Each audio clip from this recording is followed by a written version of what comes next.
the Ellen situation. Yeah. You know, people found out that Ellen was mean, and all these people came out and said, Ellen's actually a bitch.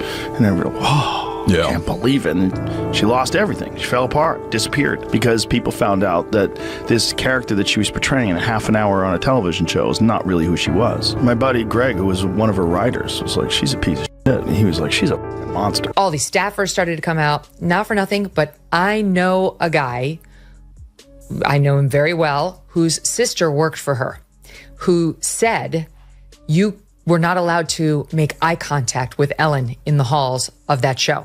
If you saw her, this is not a nice person. Joe Rogan and Megyn Kelly have teamed up to reveal the truth about Ellen DeGeneres like never before.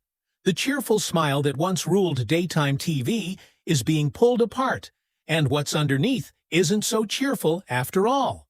What's Ellen really hiding behind that polished grin? Is it just lighthearted fun and catchy slogans? Or is something much darker lurking beneath the surface? Here's the spoiler. It's not just messy, it's painfully awkward, downright shocking, and incredibly uncomfortable. If you thought daytime talk shows were boring, this revelation changes everything. This isn't just gossip, it's a tidal wave of truth. And Ellen's being hit hard by it, caught in a storm of headlines, revelations, and unraveling stories. Rogan didn't hold back. He said the environment behind Ellen's show felt like something out of Abu Ghraib. That's how toxic, strict, and cold things had reportedly become behind the scenes. And it all started falling apart after Ellen's awkward and tense interview with Dakota Johnson. I have a question for you on this. This is perfect for you. Because I'm seeing this week that there is an attempted comeback by somebody who did not cross one of those fateful lines of the misstepping on their sacred cows of gender or race or sexuality. Yeah. But she was said to be a nasty biatch, and that's Ellen DeGeneres.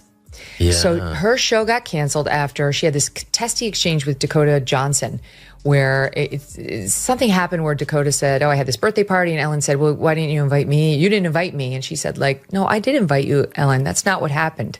And Ellen had blown her off and then tried to play the victim on the set with her. Anyway, it led to article after article of people being like, Ellen's a bitch. Ellen is a nasty person.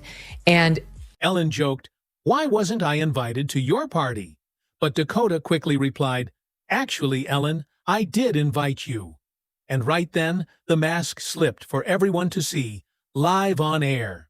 That moment went viral instantly. It was the first time many people started wondering, maybe Ellen wasn't the kind-hearted star she claimed to be.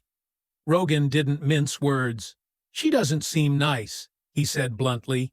It looks forced. It feels like an act. And the internet backed him up loudly and clearly. Then came the comparison that shocked everyone. She's running that place like it's Abu Ghraib, Rogan said, pointing out the fear and control behind the scenes of her popular show. That comment wasn't just a joke, it hit a nerve. Former staff members came forward online saying Ellen was distant, harsh, and even cruel when the cameras stopped rolling. Megyn Kelly took it further, and what she uncovered was alarming. Lawsuits, employee complaints, hidden HR reports. It all painted a picture of a set filled with fear, not fun. Ellen's famous motto was, be kind. But Kelly exposed it as nothing more than a slogan, something used to hide a much colder reality. There's no kindness in fear, Megyn said. There's no compassion in silence. And with those words, Ellen's polished image started to crumble. What was really happening behind the scenes looked nothing like what fans saw on screen. No dancing, no laughter, just tight lips and nervous glances down the hallway. Have they made progress with this strike? They're picketing right now, so I think it's the early stages. I would think it might take a little bit with this one. When someone crosses the writer strike, that's some dirty shit. They cross the picket line. Yeah, I haven't seen anybody doing that yet. I think Ellen did. I had a buddy of mine who was writing on Ellen. Everybody kind of knows now what she's really all about. And that's another one of those. Like, press. I'm so nice and I'm so sweet. Being behind the scenes. An insider finally broke the silence. You were told not to speak to her unless she spoke to you first. How could that ever be considered kindness? After everything crumbled, Ellen is now trying to make a comeback with a Netflix special, portraying herself as the victim. She's claiming, I was run out of Hollywood. But is that really the full story? Megyn Kelly didn't let that slide. Run out? She shot back. She walked away with hundreds of millions. That's not being canceled. That's a golden goodbye. And people couldn't help but laugh at the ridiculousness of it all. Now that Ellen is stepping back into the spotlight, the backlash is rising again, and this time it's loud, strong, and not going away. People aren't just questioning Ellen. They're doubting the entire image they once supported and celebrated. Joe Rogan wasn't there for empty outrage. He wanted real answers. He asked what many were thinking. How can someone get rich preaching kindness while treating their team like they don't matter? No one had a decent explanation.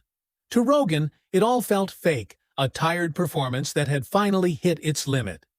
When dozens of people tell the same story, it's not an accident, he said, shaking his head in disbelief. And if that wasn't shocking enough, Rogan revealed a former Ellen staffer told him, "You were never to look her in the eye, not even by accident." Can you imagine working in fear of even making eye contact? Ellen's friendly persona had once protected her, but now that charm was falling apart under the weight of reality. And Rogan wasn't done digging deeper. He reminded everyone that no amount of image repair could erase what happened. This wasn't just poor leadership, it was emotional warfare, he said with intensity. While Rogan cut through the fake smiles, Megyn Kelly turned the spotlight onto the empire itself. All these staffers started to come out, not for nothing, but I know a guy, I know him very well, whose sister worked for her, who said, you were not allowed to make eye contact with Ellen in the halls of that show. If you saw her, this is not a nice person. So she eventually got canceled, but now she's coming back. She's got a Netflix special. That's the right response. Yeah. She's got a Netflix special. And here's the capper. On the promo, and apparently there's now articles out about from people who have seen the preview, she plays the... She didn't just investigate Ellen. She dug into the entire system that allowed it all to happen in the first place. Kelly uncovered how producers looked the other way, how networks dismissed complaints, and how ratings were treated as more important than real people. This wasn't just about Ellen, it was about a whole machine built to protect her image. But that polished image was now going up in flames, and Kelly made sure everyone saw it burn. She exposed the hypocrisy of a millionaire playing the victim while still being praised by the media. She says she was run out of Hollywood, Kelly said with disbelief, but she's promoting a Netflix special. How does that add up? And the hypocrisy hit hard. The reality is, Ellen's downfall isn't only about her, it's about a celebrity culture obsessed with image. The smiles, the charity appearances, the feel-good stories, it was all part of the act. Kelly revealed how kindness had become just another brand used to sell merchandise, books, and ads, all while hiding the real truth behind the scenes. The contradiction was obvious. How can someone preach compassion while ignoring the suffering of those working right behind them? Kelly didn't hold back. She called it out clearly. She also pointed out how the media shielded Ellen for years, never questioning her because she fit the image. Famous, beloved, and untouchable. But now, that shield was gone. And that's what made this unraveling so powerful. It wasn't built on outrage, but on real stories, facts, and first-hand accounts that couldn't be ignored anymore. What made it even more striking was that Rogan and Kelly weren't doing it for attention. They were simply telling the truth in a world full of spin. Ellen once danced into America's heart, but now she's dancing around the truth. And people are finally seeing through the performance. It's like a beautiful name, ISIS. Ellen's rough. That's a Ellen rough is like one. an old... But it's a rough one now. It's a rough one now because she was running Abu Ghraib in the back of her show. It led to article after article of people being like, Ellen's a bitch. Ellen is a nasty person. When you see, like, a lot of people saying that someone who seems so nice is not nice at all. She doesn't seem nice, but that's people have a very poor judge of character. She doesn't seem nice. It seems forced. People that are like that all the time, she doesn't seem nice. It's very forced. And whatever, you're allowed to be a bitch, right? You're allowed to be nasty to people. You're accomplished. You're a comedian. You did the whole thing. What you're not allowed to do is have a Guantanamo Bay situation in the backstage. This isn't a comeback. It's a clear reminder of how power lets certain people rewrite their endings. while the real victims are left in the shadows. As Ellen gets emotional on stage, talking about how hard it's been, her former staff are still carrying the emotional weight of what they endured behind the scenes. Joe Rogan summed it up perfectly. She didn't lose it all. She just lost the illusion. And Megyn Kelly added, "You don't get to cry from a mansion and call it exile." The spotlight is still on Ellen, but now it's revealing everything she tried to keep hidden. And this time, the audience isn't buying the performance. Rogan dug deeper, describing Ellen's show as a kind of psychological trap. You see the smiles on TV, but behind the scenes, people are walking on eggshells, he said. And that image stayed with everyone. He didn't stop there. Rogan said Ellen's version of kindness was part of a much bigger issue in celebrity culture. People love a good story, even if it's fake, he pointed out, but the truth always shows up eventually. And now it had. Then the conversation took a chilling turn. Rogan brought up how Ellen was the only person to interview Jesus Campos, the security guard who encountered the Las Vegas shooter before the massacre. "That's strange," he said. "Why only her? Why that show?" And people began wondering the same thing. The way Ellen handled that interview raised serious concerns. There was no warmth, no human touch. She skipped over the emotion and went straight into diagrams and directions, like it was a scene from a crime show, not a moment of real connection. Viewers weren't just confused, they were left feeling disturbed and uneasy. That should tell you uniform. something. Yeah. Like, that's an odd look with all those buttons. Like, why do you have so many wrist buttons? It was given to her in Langley. The only reason why you have that many wrist buttons if you're looking at clothes on somebody. Yeah, look at her. Look Look at her. Everyone says she looks so friendly. She looks friendly. She does look very military. Yeah, she's a militant woman. With a very expensive watch, She too. dealt with a lot of discrimination when she came out. It was very sad, but then she joined the CIA. Her house got broken into while she was at home. Really? Yeah. She got a dope place in Montecito. And they broke in while she was there. Yeah. And those people are still being tortured to this day. Probably. They're still in an underground jail. Kelly didn't hold back. She called it exactly what it was: tone deaf and cold. That moment should have been about empathy, not graphics, she said. Instead, it came off like a PR stunt pretending to care. It wasn't just awkward, it was deeply telling.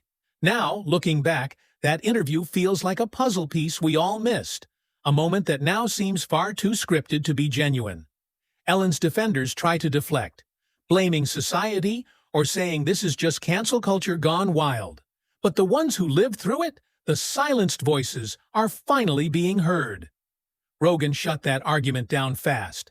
"This isn't cancel culture, it's consequence culture," he said firmly. "You can't mistreat people for years and still expect applause forever." Kelly agreed, pointing out this wasn't just a slip-up, it was a long-term pattern. This wasn't a one-time mistake, she said. It was a toxic setup, built over years with a fake smile slapped on top. Now, every new statement from Ellen feels less like a comeback and more like a desperate act trying to rescue a brand that's already crumbled. Rogan summed it up with impact. "This isn't about whether Ellen can still tell jokes, it's about whether anyone still trusts her." And by the looks of it, that trust is long gone. That line hit hard because it wasn't just commentary, it reflected years of Hollywood ignoring the warning signs. The rules were never applied the same way to everyone. With her new special, Ellen is slipping back into the same role, portraying herself as the misunderstood victim, the quirky outsider, the harmless entertainer caught in a cruel world. But this time, people aren't buying it. The same woman who once publicly embarrassed a guest over a party invite is now asking for sympathy? The irony is overwhelming and no one's laughing now. Kelly captured it all with clarity. She exposed the performance for what it truly was. This is for me. And she actually has the nerve to say that she was run out of Hollywood. This person with $100 million in her pocket. $450 million, according to Forbes. That's a low estimate.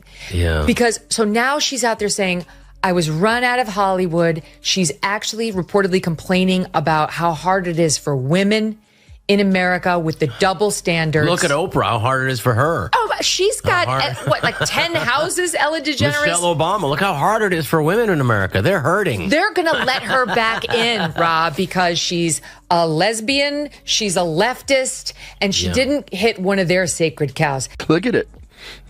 Oh, well, you know where that is too, right? It's a similar image to that, right? No. I know Jamie does. What is it? It's on the set of a famous talk show that's now not on anymore. Oh, Ellen? Was that Ellen? Yeah. Really? But just look at the temple and then look at the... Let me see Ellen's background. The applause has vanished, and now only the truth echoes loud and clear. The silence from other celebrities is striking. Hardly anyone has stepped up to defend Ellen, not out of fear, but because deep down they know the stories are true. They've heard them too. And that silence speaks louder than any statement ever could. When even your closest friends stay quiet, it's not because they're scared, it's because they believe the voices speaking out. The most unsettling part? Rogan warned, this isn't just about Ellen. How many more kind celebrities are hiding dark secrets? He asked. And suddenly, the whole industry felt the heat. This wasn't just Ellen's moment of reckoning. It was a signal to every celebrity hiding behind fake smiles while treating people terribly off camera. The mask is cracking, and it's not stopping here.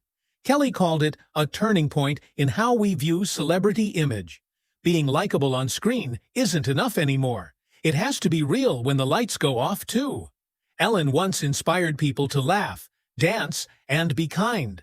But now, her story has become a lesson in how easily kindness can be manufactured with the right team and lighting.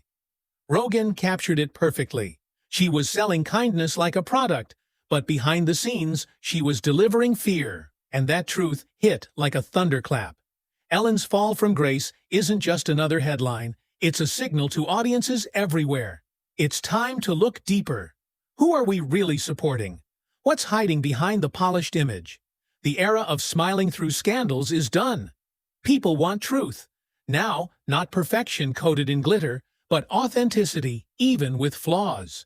So while Ellen tries to rebuild her brand one spotlight at a time, Rogan and Kelly have already torn down the illusion, leaving only the truth standing in the rubble. And in that rubble, everything is clearer. The fairy tale has ended and the audience isn't clapping just because they're told to anymore. For someone who once danced into America's heart, Ellen is now facing the silence that comes when the music fades and reality takes center stage. Because in the end, kindness isn't about slogans or shows, it's about how you treat people when no one is watching. And Ellen already failed that test. The curtain has been pulled back, and there's no way to hide anymore. What remains is a legacy permanently altered and a public that refuses to be fooled again. And if anyone still believes kindness can be faked forever, they haven't witnessed what happens when truth-tellers like Joe Rogan and Megyn Kelly start asking the right questions.